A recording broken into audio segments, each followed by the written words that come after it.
In the know, non-stop Vikings talk. It's Purple Daily on Score North and ScoreNorth.com. And welcome into Purple Access, part of the Purple Daily family. Of course, it's Judd, it's Declan, and every other week we, of course, bring in my buddy from the Star Tribune days, still a sports columnist extraordinaire for the Star Tribune, Chip Scoggins. What's up, Chipper? Judley, what's happening? It's game week, finally, man. I was going to say, yes, it's game week. It's game week, and I think we're all excited. You know, it's nice when training camp starts because football's back, but then you get sick of that, and then it's like, when are they going to play a preseason game? And then you see one of those, and you're like, that's crap, forget about that. And then the regular season arrives, and it's fantastic. All right, so with the season now upon us, the Bucaneers in here on Sunday, what are your expectations for this Vikings team coming off a 13-win season that I think a lot of people agreed was not necessarily a sustainable model, but we've got the Brian Flores defense. We've got the addition of Jordan Addison as a running mate to Justin Jefferson. We've got Kirk Cousins in year 2 of this system. What is your expectation here, Chipper? Yeah, for my Star Tribune season prediction, I went 10-7. Okay. I think they're still a playoff team. Obviously, you're not going to go 11-0 in one-score games. That's not you're not going to duplicate that. So I'm curious to see does this team continue to be in those type games, or are they more complete both offensively and defensively to where they don't have to be in those situations where they need as many fourth quarter drives or comebacks from Cousins or a play from the defense? But I just think with the schedule being what it is and the fact that you're going to have some regression off those one-score wins, I think 10-7 is where I'd put them at. I think the defense is going to be better. I think the offense is going to be a top 10 scoring offense. But I was going through it. Look at the quarterbacks they faced, Judd. Holy cow. I would say, would you, even just overall, would you say the top 3 or 3 of the 4 with Mahomes, Burrow, and Hurts, and then you'd probably put Josh Allen in there who they don't play, and then Herbert in there too. I mean, this defense, I think it's going to be better, but boy, they're going to be tested. This is going to sound weird to say, but it almost feels like the Buccaneers game is a must-win as far as the tone, because I don't think that you can expect them to go and look. They could beat the Eagles on a short week on Thursday at Philadelphia, but you don't expect that. And, you know, that Buccaneers game, not that they can take them lightly, but it feels like in what is a fairly difficult opening stretch of games, that's the one where if you win it, you feel good. If you lose it, you're like, oh my God, we could be 0-2 quickly. That's not a death sentence, but Chipper, we've covered 0-2 teams, and it's definitely a hole that you can feel. Yeah, I mean, just looking at their schedule, so you're going to face Hurts, Herbert, and Mahomes in the first 5 weeks. So three, just 3 of the best quarterbacks in the first 5 weeks for a defense that's remaking itself. So yeah, that is a tone setter type game to kind of show, what you're going to do defensively, who you are. Then also, I think offensively, you just want to see this offense continue to build off what they did last year. Yes. Because there were stretches last year. I mean, as great as Cousins was in the fourth quarter, there were stretches where you're like, man, this offense isn't really doing anything. But now you have a full season of Hawkinson, right? You're adding Jordan Addison, who I think is going to have a good year. Just watching him in camp, he brings a dynamic with that speed and just how elusive and shifty he is on his route running. I think that's really going to complement JJ. So I just think this offense is going to I look at it and I don't think there's any reason this as big of concerns we have for the interior offense line. I don't see why this shouldn't be a top 10 scoring offense. It needs to be far more consistent. Like that's the one thing that got, because of the amount of very impressive fourth quarter comebacks last season, we probably didn't harp on this, but second, third quarters, you got to score. And that was the disappointing thing, I think, from O'Connell's standpoint, when he went back and looked, was there was no reason on God's green earth that you should have had to come back in in the final quarter as much as you did, because yes, your defense was suspect, but if you look, that offense really dried up. It's like the first drive was good, the scripted drive was good, and then it sort of went on the fritz, and then it really went on the fritz, and then in the fourth quarter, it would come from behind and win. That's not a formula, though, that you're going to want to repeat. No, it's too stressful for one. And yeah, they would just have those mid-game lulls where they didn't do a whole lot. And I do wonder if part of his calculus was if he felt like there was just so many negative or zero runs that just kind of took that were just kind of those series were lost series where it's like, you're in 3rd and 9. I mean, how often are you going to convert those, right? And so he's talked about being more efficient in the running game, and that if they can just avoid the negative runs and the zero runs, and that's why they brought in Oliver as a blocking tight end, and why they think Mattis is probably more suited, one, financially, but two, also just to avoid those negative runs that Dalvin was getting, that maybe they'll avoid some of those lulls. I'm not saying they're going to be well-oiled the whole game. Excuse me, I'm about to sneeze. But if they can just avoid kind of those series killing runs that they had, and I do think having Hawkinson for the full year will help out. So, but to me, the main headline is, what does this defense look like? What does Flores' defense look like? Yeah, and just to go back to the offense for a second too, the switch to a lot more 12 personnel, which means one running back, 2 tight ends, I think is going to change. And I actually think it's going to benefit Kirk, because it's going to give you the opportunity probably to bootleg more, to have protections. And I also like the fact that I think it's more, Justin Jefferson's going to be good regardless, but I think 12 personnel also allows you to punish opponents more, which I like. Like, I love how San Francisco plays, not because of all of their players necessarily, but because the intent is to beat you up, which I really, really like. So I think that this is going to be a positive change. I also think ideally it leads to more sustainable things. And to your point on the run game, I think we talked about this a couple weeks ago. The idea with the run game is not explosive runs. The idea with the run game is consistent gains and not losses of 2 or 3. Because now if you're in 2nd and 3rd and manageable, your playbook gets opened way up, where if you're in 3rd and 12, there's not really a good play for 3rd and 12. Yeah, it's an interesting gamble, because let's think back to last year. Dalvin changed 4 games with explosive runs? Buffalo, Miami, the Lions, or the Colts. The Colts game on the comeback, right? Then he scored. I think that was off a screen, catch, right? Off a screen. Yeah. But great run. His big plays changed a few games. Yep. So you're going to sacrifice that to some degree. I don't think you're going to get that home run thing with Madison, but I think they're willing to sacrifice that for the trade-off of not having just the failed runs that they had that went nowhere, and put them in tough adverse situations, where you feel like, okay, Madison's going to get you 3-4 yards, 5 yards, right? And it's going to be, so you're not limiting your playbook on 3rd down with after having some bad runs. So it's an interesting trade-off. I agree. I think they're going to run the ball more efficiently, and we've heard that O'Connell use that word a lot. And, Oliver, when you look at him, holy cow, he's a mountain of a man. I guess I didn't pay a lot of attention to his career. I mean, I know his reputation as a blocking tight end, but man, he is massive. So I have to think that that's going to help their run game be more efficient. So I'm curious to see how it all looks. And so Jefferson will be your number 1. He'll be your leader in targets. Hawkinson will be number 2. Yep. Are you saying Osborne or Addison 3rd in targets? Would you guess by the end of the year? If everybody's healthy, Addison, and then Osborne. I sort of agree with that too. I do. He's just got a fat. I am very concerned at his size and weight about his ability to stay healthy. But if he does, there is nothing I saw from a football perspective where I'm like, ooh, that looks raw, or oh, that route looked bad. Jordan Addison looks like, as far as football goes, he's football smart. He looks natural, doesn't he? Like when you watch him out there, you're like, okay, this guy just he's good at this. He's good at this job, right?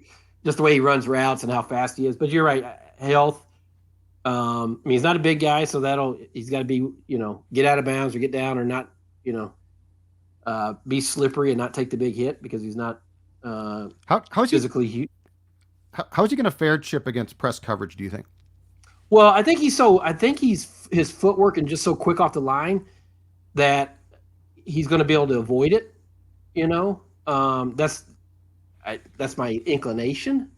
That teams are obviously going to want to try to grab him and slow him down and be physical with him, but he's just so, from what I've seen in fall camp, just so shifty in his footwork. He's just so quick that I think he'll be able to, get off the line of scrimmage, without being too impeded. But I just think with the attention that Jefferson and Hockenson are going to draw, and Osborne when he's out there, I think he's primed for a really good rookie year. Just based off what we see. Now he's got to prove it, but I think he's earned Cousins' trust, which is a big deal. And Cousins talked about in fall camp. I remember I was there one day, and someone asked Cousins, like, what does it take for a young guy to earn your trust? And he said, catch when there's contact around you, when there's guys draped over you. He looks for a guy that's because he said that, in NFL, there's just not big windows typically, right? You're going to have to make contested catches, and he wants to see how a guy fares in that. And Addison did that and kind of showed him that he's, equipped to make tough catches for him. On Kirk, Chipper, do you find it as intriguing as I do that he spent 4 years with a coach who basically didn't like him, but every one of those years he had one thing going for him: job security, contract security. He is now, for the first time in his time here, he is now going into the last season of a contract. That security is gone, and yet he has never been more embraced by the coach, the team, or the fan base. I find this to be so upside down because when things were miserable, Kirk had security, and now that it seems like he's found the perfect setting, they elected not to give him security. It's just I'm not criticizing it. I'm just saying it's a weird juxtaposition. Yeah, because I wrote this first week of camp that I've never seen him look this comfortable. Like he's standing up and doing half-hour speeches to the team, and he's got the comedy routine going on. Wearing 66. He does. Do you think he goes out wearing that red 66 to Ryan Wright if Zimmer's the coach? No chance. No chance. No, he's a guy who's totally comfortable with his lot in life right now. Yes. And he's on a 1-year deal. He's on, this is it. So yeah, it's strange, but like I think we both said that this contract thing will not be a distraction or anything that throws, causes him to pout or anything like that. No chance that was going to happen. But he's even more comfortable than I just assumed he would be. Now we'll see if that translates into his play. I just think and he's talked about it. I mean, just think about all the different systems and coordinators and play callers and all that he's had. Just having, O'Connell for another year, I would be really, really surprised if he doesn't have another big year. Yeah, and I think the most important thing from Kirk's standpoint is that he is hopefully now going to have complete trust in O'Connell. Because I think O'Connell knows exactly what he wants, exactly what he thinks Kirk should do. And I also think Kirk's problem at times of mentally shorting out at times is not a problem Kevin has. So like if this relationship takes that step, which is basically O'Connell serving as Kirk's brain at times, which which is fine.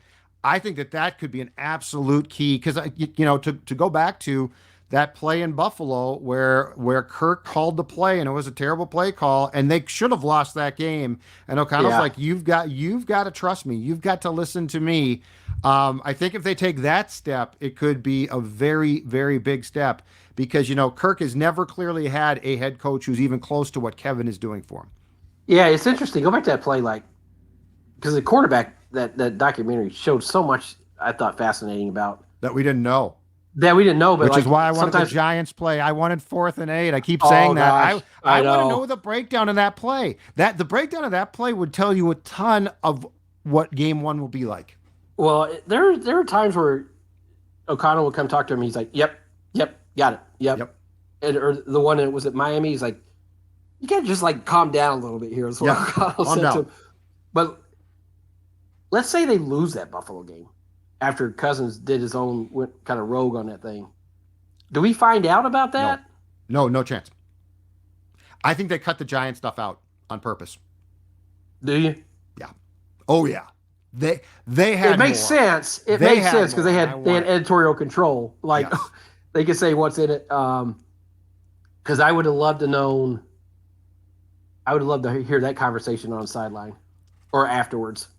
Oh God, we don't get the end. I don't think we get that. I don't think we get that part of the Buffalo game if the Vikings lose that game. No, that would not have been. Had they lost, I don't think they come. O'Connell's not going to come out. Knowing what we know about him, he's not going to come out and say Kirk called his own play and I wanted a timeout there or whatever the situation was. Well, and I think they take that out of the series as well. Yes. If the Vikings lose, I think if the Vikings lose that game, I think we get everything through the Jefferson catch, and then it fades to black. And then you get him riding home in the truck afterwards. Yep, exactly right. Yeah, no, because that's not something. Because guess what? That becomes a major storyline if you know that afterwards, after the fact that you run your own play and it doesn't work and you lose a game because of it. But because you win and it tends to get glossed over. Yeah, but and I asked Cousins about this during camp. I said, we saw these moments where it got pretty heated, intense, like stressful. And he just said it'll continue to evolve. Like their relationship, it'll just keep getting better and better, and just knowing each other and more. So, we talked about the only real question mark I have about the offensive line is just that interior. Oh God, yeah. And if that, if those three guys can play better than they did last year. Yes. It's a major question mark for me. If Ingram has not improved, that draft looks awful. If Ingram turns himself into a really good to good player, I think we have more forgiveness for Kwesi's first draft. But if Andrew Booth Jr. and Scene defensively, I don't think they're going to smell the field unless Injuries. Blackman gets hurt or Murphy gets hurt. And same thing at safety. So, Ingram to me is the key because you don't invest 18 games, 18 starts into a guy who might have shown some gradual improvement but was not good and was a second-round pick. You don't invest that and then not expect to get, the return this season. Well, that's the whole imperative. Point of it. Yeah, that's the whole point of it. Yeah, and we talked about how often Flores uses 3 safeties. And Scene's not one of them. Yeah. He's right now a special teams guy. So it's a big year for that draft class. It's a very big year. So defensively, what non-established player, and there's certainly a lot to choose from, are you the most curious to see? Non-established? Yeah. So not Danielle Hunter, not Harrison Smith, but non-established. Do you call Marcus Davenport established? No, he had a half sack last year, I think. I would probably say him. Or Asamoah. Those two. I mean, can you resurrect? Can you pull more out of Davenport than what's been? Because you look at him physically and you're like, this guy should have more than half sack, right? I mean, he is huge. So I'm curious about him. And then Asamoah, can he turn in? They need him to be a player, Judd. I mean, they just do. We've heard a lot about it. I mean, O'Connell talked about him a lot last year, wanting to see more of him. The injuries this year, disrupted his training camp. I want to see what there is with him with more snaps. What about you? Davenport's so to go back to him, where that intrigues me is if he does not have, because he is on a 1-year prove-it deal. If he does not have a good season, you are looking at not having a starting caliber edge rusher on your roster for 24. Um, the guy that intrigues me is Josh Metellus Yeah. because he's going to be asked to do so much. They're going to use 3 safeties. Heck, they're going to use what's going to constitute a big dime package a lot, I think, or quite a bit. But Josh Metellus, so I think Josh Metellus is what they were hoping Scene would be. And the one thing about safety is it is obviously a position where the head coach and the defensive coordinator, Chipper, value high intelligence. Yes. Like you can't just be an athlete. You need to be, and to go back to, I think you attended the same press conference I did when training camp opened, and Harrison Smith spoke at the podium and basically said Josh Metellus can run the meetings. Like he knows that much. So Metellus is not just an athlete. He is a very high IQ guy. And my guess is that's where Scene is lacking, but I am really curious because my theory, and it's just a guess, but my theory is this. This defense is going to cause havoc, and at times it's going to work really well, and at times they're going to get beats for spectacular plays. Yeah. It's an all or nothing approach, in my opinion. Yeah, and it's, I've heard, I think we talked about this, but the word communication, I've heard that a lot, right? From the coaches, defensive guys, got communication. So it seems like when they're doing all the different things that they're doing and running up to the line and who's dropping back and where, just seems like you better be on the same page there, which means you got to have smart players. But I talked to Cam Bynum during camp, and he said that about Flores, that he gives them a lot of freedom, not to just freelance and do whatever the hell they want, but to make checks or do things that they see, change things based on what they see. So he empowers them. Well, you better know what you're seeing, and you better be right. Right. That can go away too, probably quickly if you're just, you're out of position. And so I think Flores really puts a lot on these guys' plate and trusts them to make these kinds of decisions on the field for themselves. And Metellus, by everything we hear, is like just super smart, knows football, knows this defense, just is great instinctually about, reading things and processing them. So, and we've seen it, like the amount that he's on the field and in the different positions, you don't get that if the coaches don't trust you. Oh, hell no. It's a ton of stuff. Yeah. I think the 3 guys, and in particular, 2 guys that they clearly trust, and it's why they're both still here.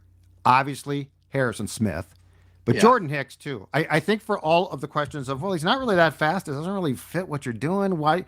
I think a big one was Jordan Hicks took a pay cut, but came back, as did Harrison Smith, because of the fact that Flores knows that they're essentially coaches on the field.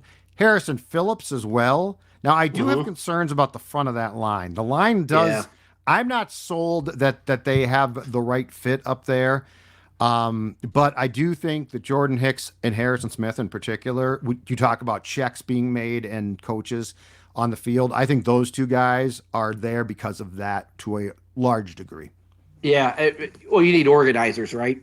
Those guys are organizers, and get guys in the right spots and make the right, the right checks and calls for those guys. The other one, we haven't talked about him much because we haven't, I want to see Daniil Hunter.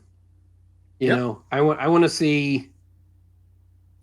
I have to think he's going to be motivated as he's ever been, because he's looking at probably one more big bite of the apple, contract wise, after this season. Yeah.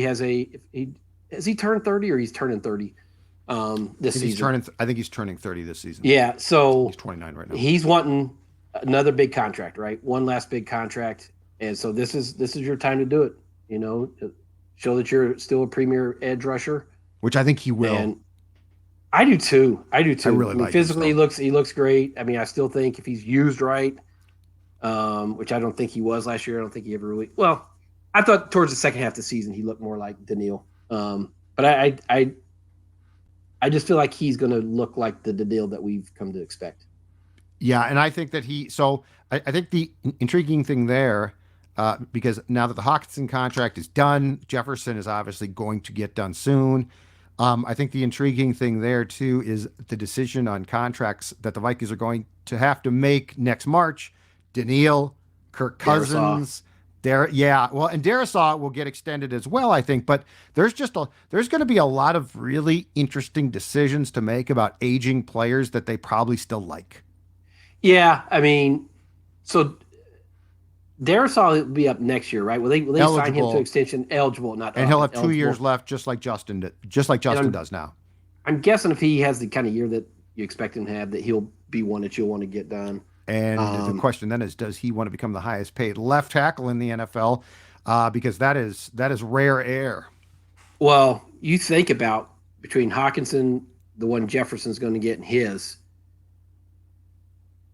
and then you start looking at quarterback.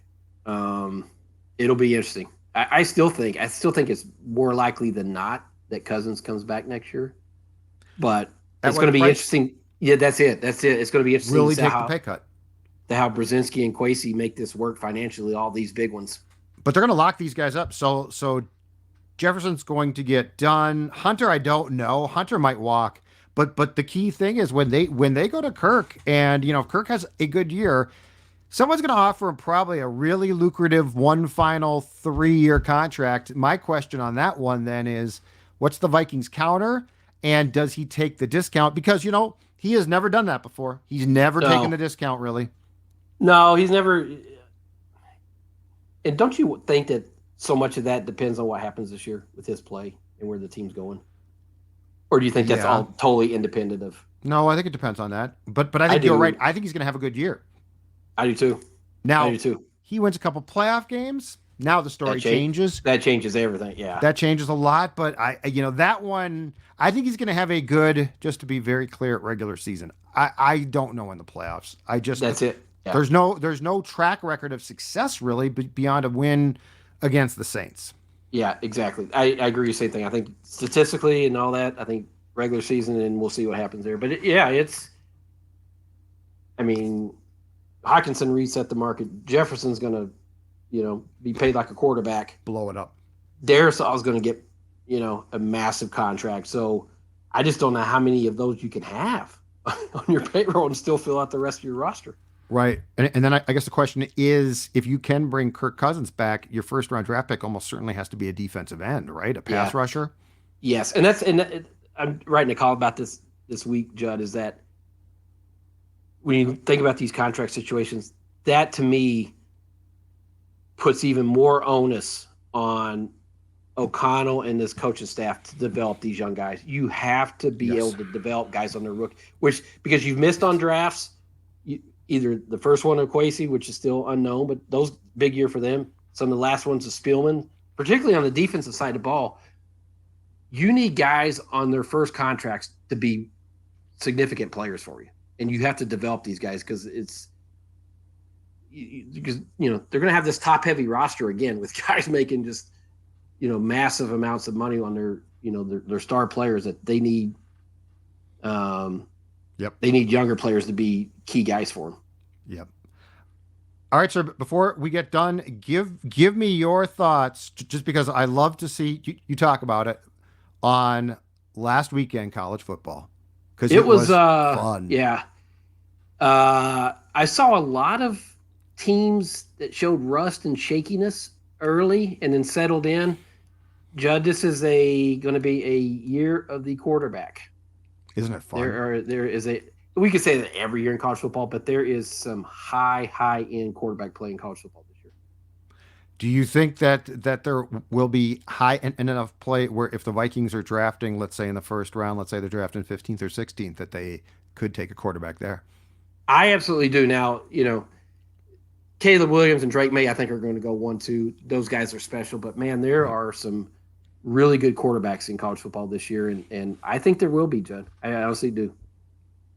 And before we get done, Declan, this is a perfect time for you to plug Purple Daily on the draft, because you are going to be focusing on that quarterback class, right? That's right. Yeah, you can find all those episodes weekly here on the Purple Daily YouTube channel with Tyler Fornes and Miles Gorham. They're draft nerds, Chipper. I just put the quarter in. I'm the system quarterback, if you will. I'm Tennessee Vols quarterback. Okay, That's you right. just plug anyone in there, and I can put up numbers. And luckily, the infrastructure around me helps that out a ton. Well, you can always talk about quarterbacks with this college football class, man, because there's a lot of them. Go Vols, baby. See you later, Chipper. All right. See you, boys. Chip.